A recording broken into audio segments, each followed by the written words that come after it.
Yeah. Para sa mga taong gutom, para sa mga naghihirap, habang sila nasa taas, tayo nalulubog. Angel Clark, Sematuta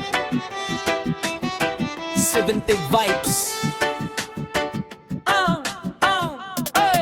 Araw-araw may batang walang laman ng tiyan, habang nasa TV puro pangakong kasinungalingan. Mga buwaya sa pwesto, pera lang ang kailangan. Pilipinas nilulubog, taong bayan na iwan. Trabahador pagod na, minimum kulang pa. Presyo ng bigas pataas, bulsa mo ubos na yung ayuda. Napunta saan, walang makapagsalita kasi takot ang karamihan. Baka sila mawala, nakaupo sa opisina, naka-aircon buong araw. Habang magsasaka sa init, halos mawala ng malay. Mga nanay umiiyak kasi walang maipakain, pero sila party-party habang bayan naghihinga. Lore-loring corrupt na politiko, mga buwayang walang puso. Habang mahirap nagdurusa, sila'y nalunod sa pera.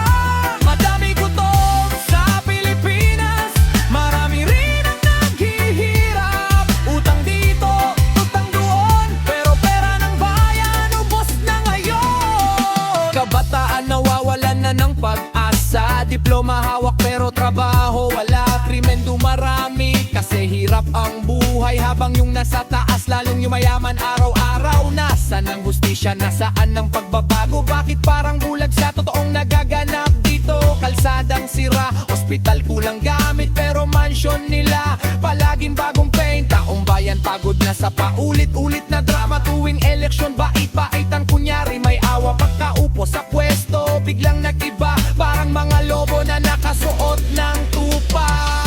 Hindi kami bulag, hindi kami pipi. Naririnig namin ang sigaw ng gabi.